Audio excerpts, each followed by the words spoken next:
The parking lot of Rosie's diner stretched empty under the pale glow of flickering streetlights, casting long shadows that seemed to move with a life of their own.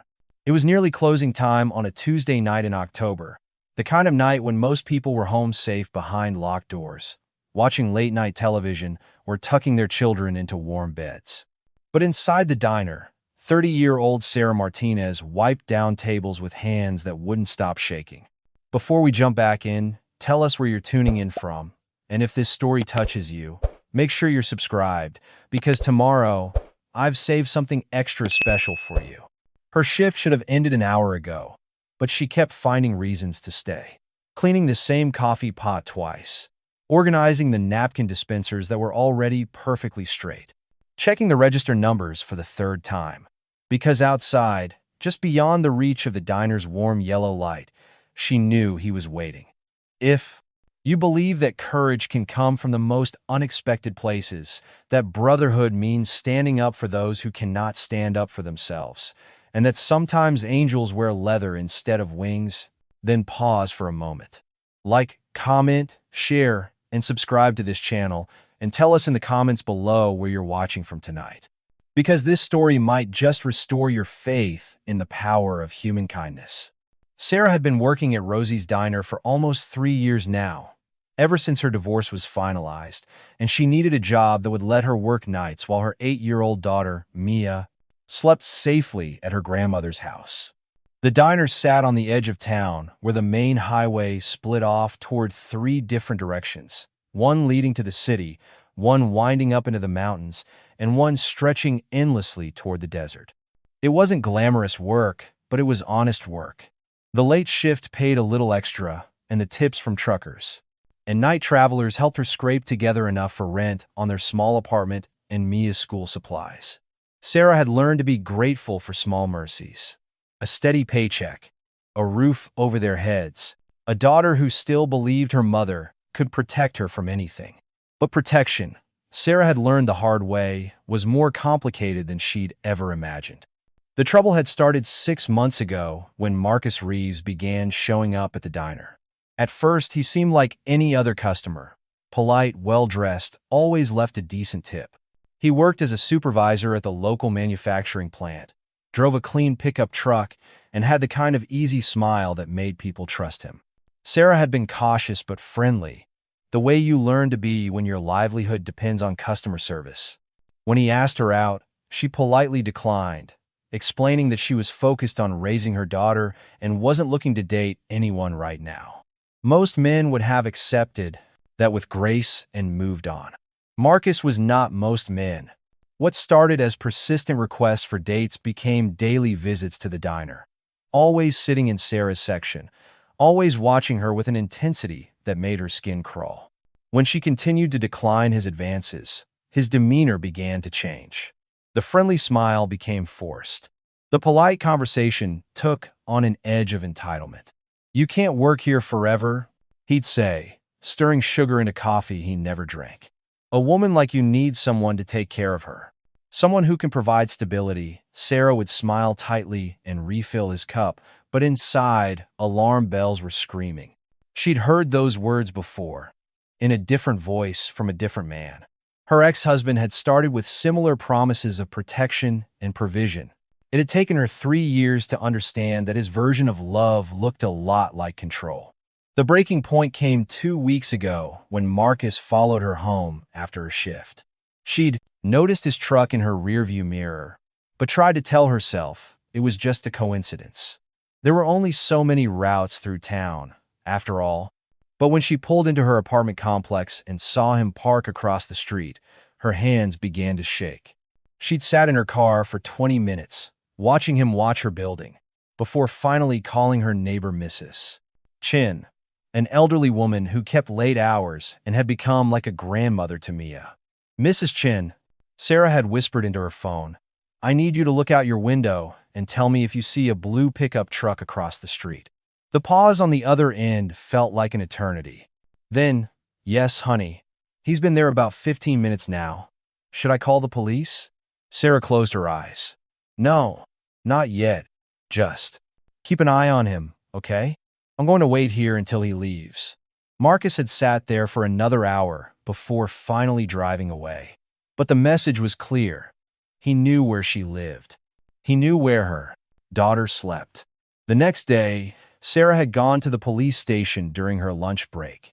Officer Williams, a tired-looking man in his 50s, had listened to her story with the kind of practiced patience that told her he'd heard variations of it 100 times before.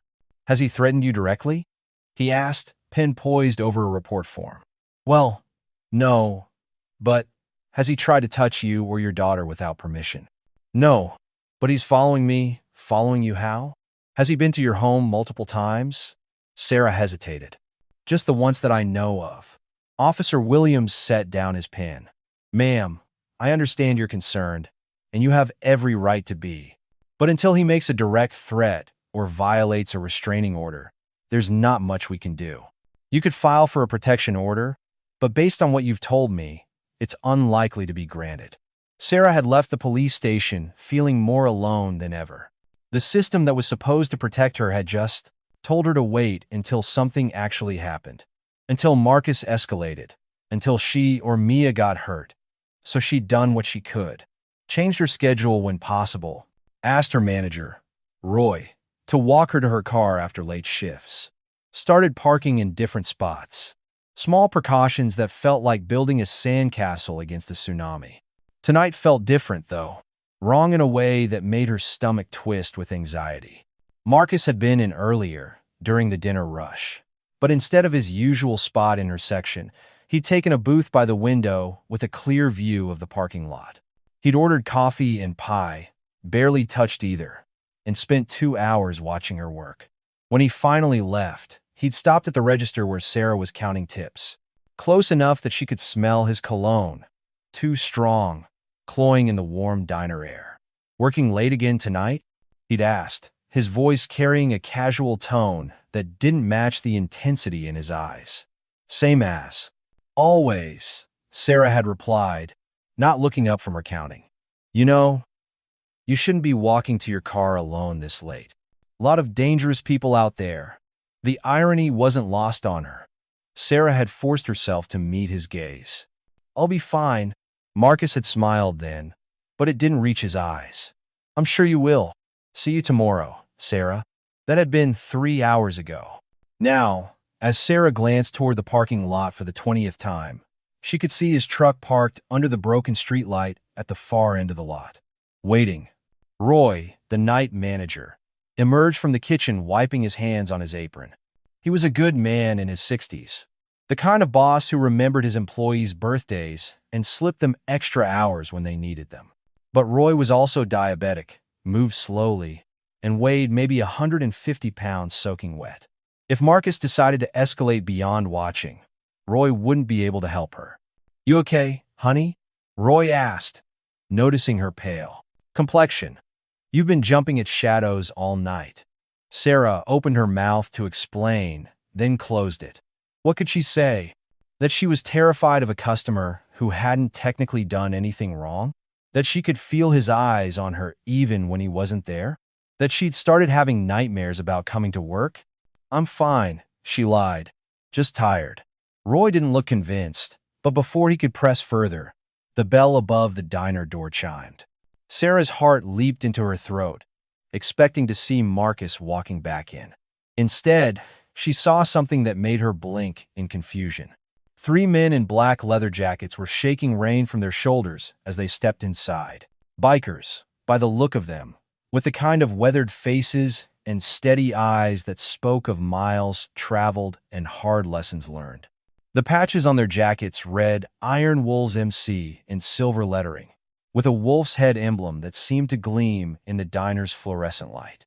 The first man through the door was clearly their leader, tall, broad-shouldered, with graying hair pulled back in a ponytail and arms covered in intricate tattoos. Behind him came 2 others, one stocky with a thick beard, the other leaner but no less imposing. Sarah had seen bikers before, of course. The highway brought all kinds through Rosie's diner. But something about these 3 was different.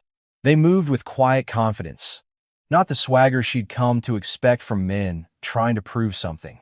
They took a corner booth, nodded politely when she approached with menus, and ordered coffee and pie with the kind of patient courtesy that put her immediately at ease.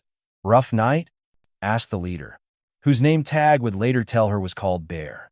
His voice was gravelly but kind. Sarah managed to smile. "Just the usual late shift. Where are you gentlemen headed?" "Memorial Run," said the bearded one, who introduced himself as Diesel. "Heading up to Riverside Cemetery in the morning. Lost a brother last month." "I'm sorry for your loss," Sarah said, and meant it. Something about the way he said it, the quiet reverence in his voice, told her this wasn't just casual conversation. The third biker, who went by Hammer, nodded toward the window. "Looks like you might have someone waiting for you out there." Sarah's blood ran cold. She turned to look and saw Marcus's truck, still parked in the shadows. "Still waiting. He's been there for hours," she said without thinking, her voice barely above a whisper. Bear's expression changed subtly, his eyes narrowing as he studied the truck. "Friend of yours?" Sarah shook her head quickly. "No, he's a customer. He's been—" She trailed off, realizing she was about to unload her problems on complete strangers. But Hammer leaned forward slightly. "He's been what, miss?"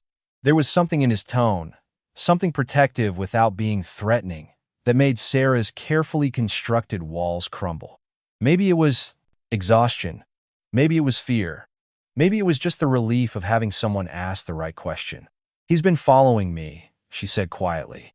"Coming in here every day, waiting for me in the parking lot. I went to the police, but they said they can't do anything unless he actually threatens me." The three bikers exchanged glances, and Sarah saw something pass between them.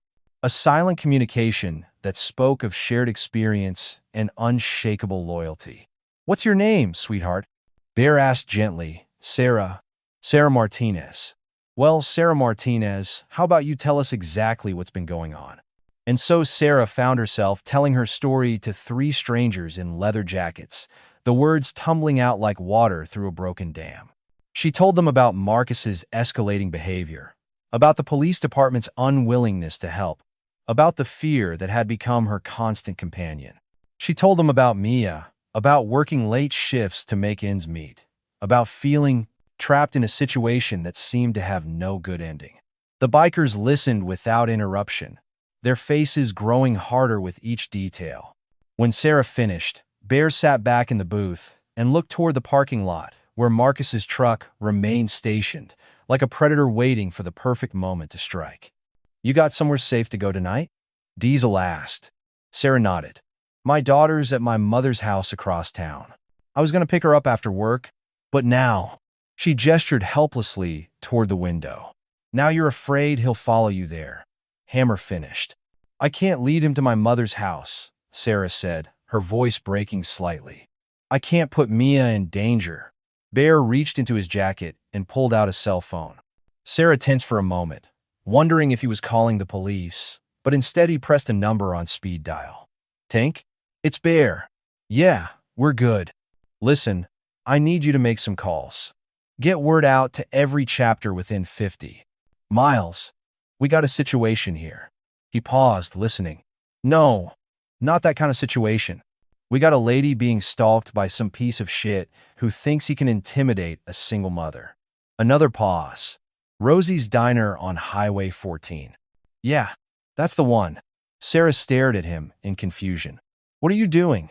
Preparing and narrating this story took us a lot of time, so if you're enjoying it, subscribe to our channel. It means a lot to us. Now back to the story. Bear held up a finger, still talking into the phone. "I want every bike we can get here by midnight. Full escort.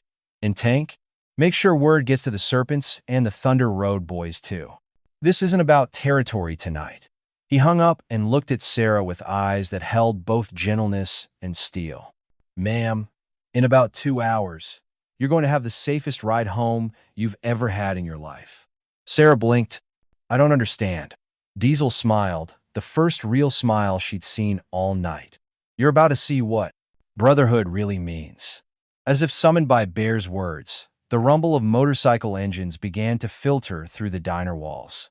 Sarah looked toward the parking lot and saw the first wave arriving. 6 bikes, their riders dismounting and walking toward the diner with purpose. Marcus's truck, Sarah noticed, had started its engine. What happened over the next hour was something Sarah would remember for the rest of her life. They came in waves, like thunder rolling across distant mountains. First, the Iron Wolves, Bear's own chapter. 12 men and 3 women who rode into the parking lot with the precision of a military unit.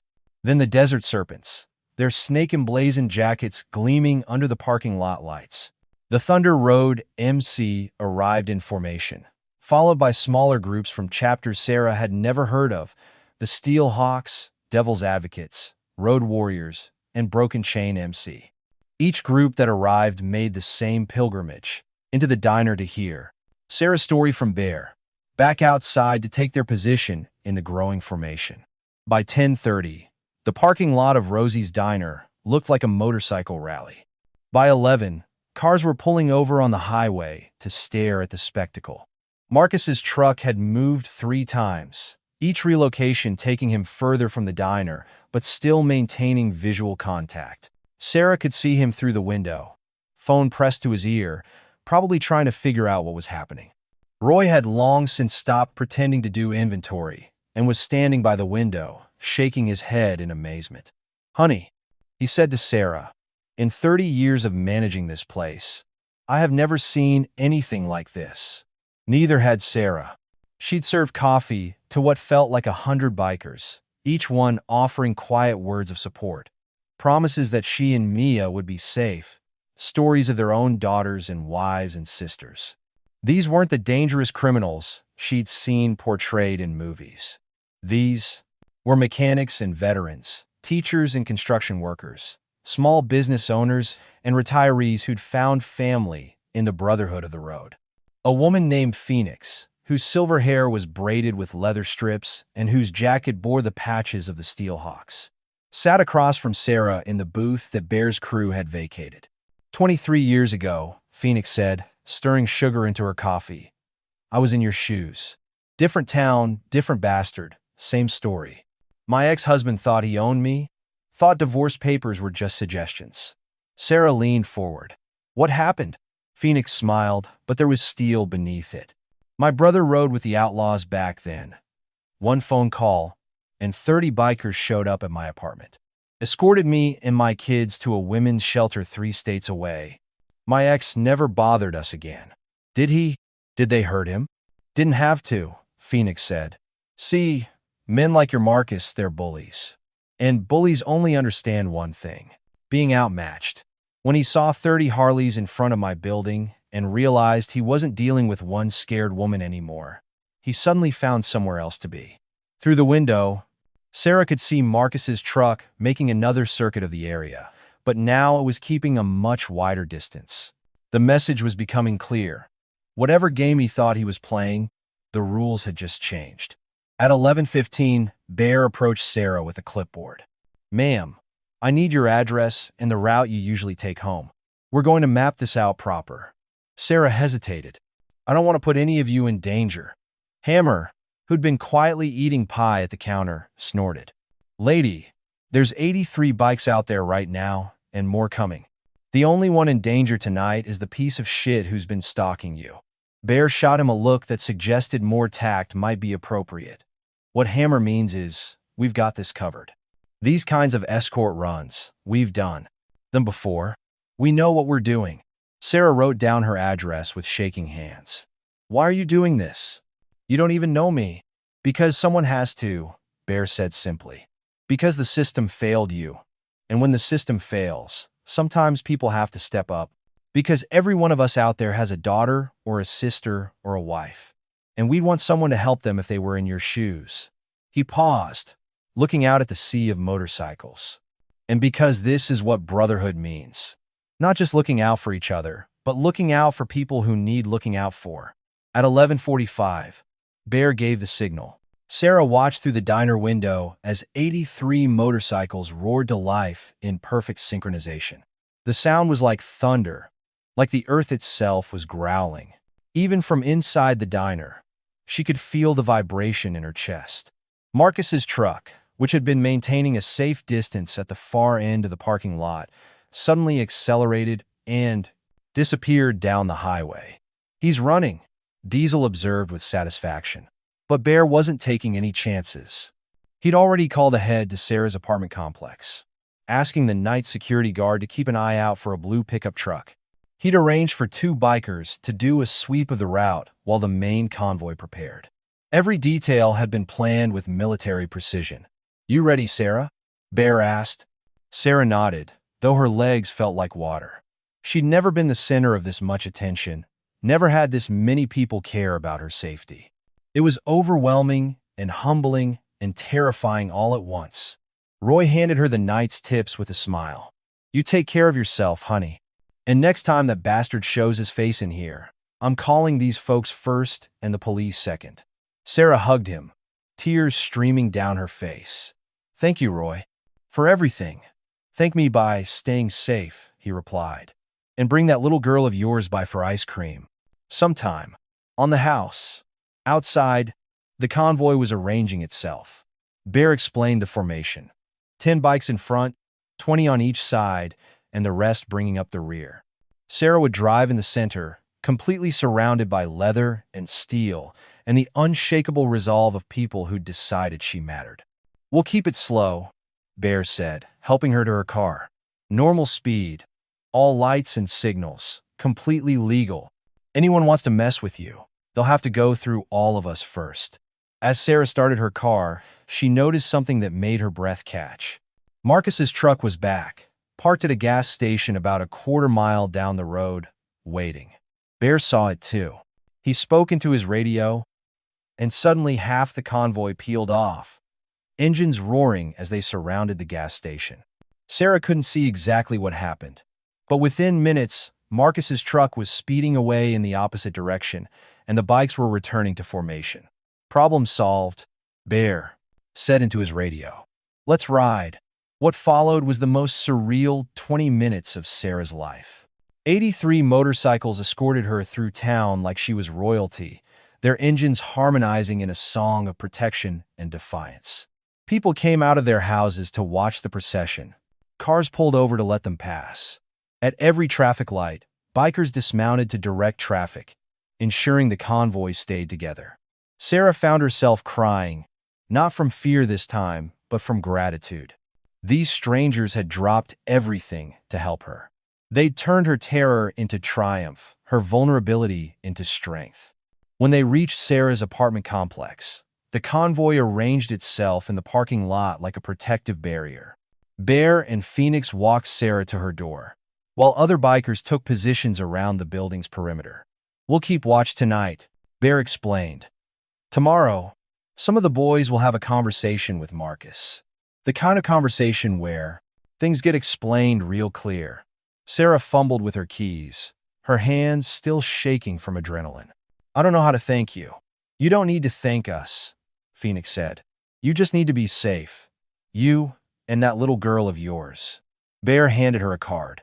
"This has my number and the number for our club's emergency line. You ever feel unsafe again, you call.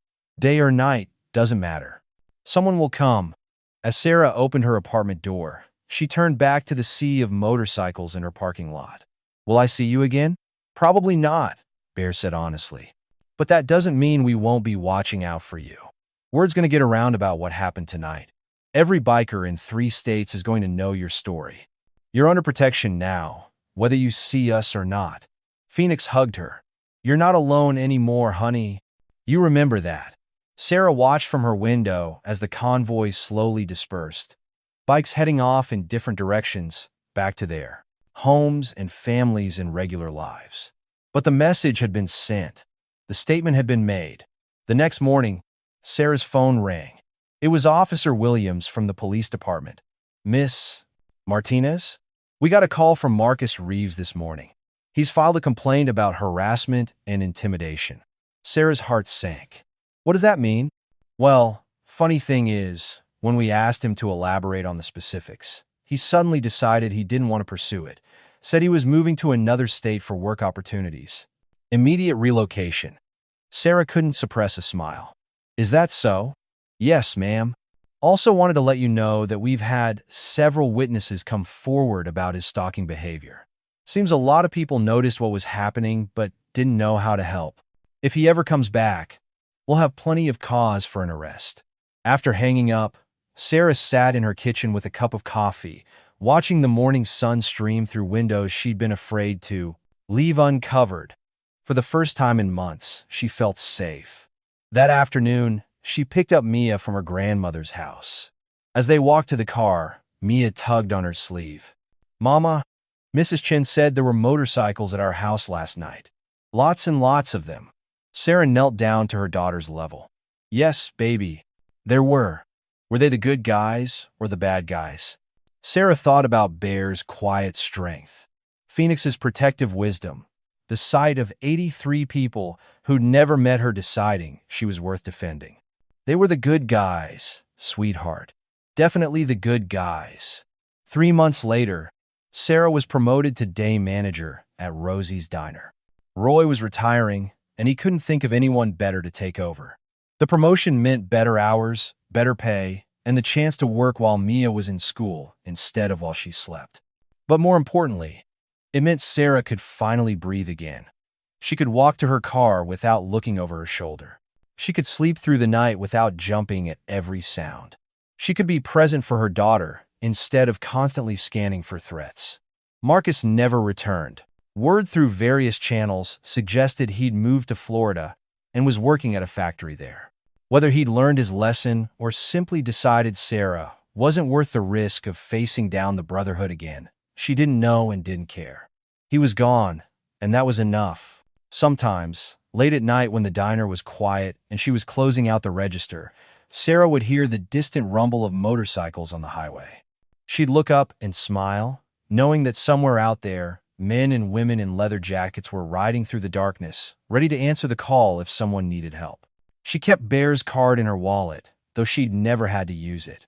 Just knowing it was there, knowing that she wasn't alone in the world, was enough. One evening, as she was training a new waitress, a young woman named Jessica, who had that same haunted look, Sarah remembered from her own mirror. Jessica mentioned that her ex-boyfriend had been showing up at her apartment. "The police say they can't do anything unless he actually does something," Jessica said, her voice small and frightened. Sarah reached into her wallet and pulled out a worn business card. "Here," she said, pressing it into Jessica's hand. "Call this number if you need help." "Real help?" Jessica looked at the card in confusion. "Iron Wolves, MC? I don't understand." Sarah smiled. "You will if you need to. Just remember, you're not alone. None of us are alone." That night, as Sarah locked up the diner and walked to her car under the bright parking lot lights, she thought about guardian angels. She'd always imagined them with wings and halos, dressed in flowing white robes. She'd never imagined them with tattoos and leather jackets, riding steel horses through the night. But maybe that's exactly what angels looked like in a world that had forgotten how to protect its most vulnerable. If this story touched your heart, if it reminded you that courage comes in many forms and that brotherhood means standing up for those who cannot stand up for themselves, then please like, comment, and share this video. Help this story reach someone who might need to believe that there are still good people out there, ready to ride through the darkness when called upon. And before this story ends, tell us in the comments, do you believe that real heroes wear leather instead of capes? Because sometimes the angels we pray for ride motorcycles, and their thunder is the sound of justice rolling down the highway. In a world that often feels cold and uncaring, remember Sarah's story. Remember that brotherhood isn't just about blood relations or club colors. It's about seeing someone in need and deciding to act.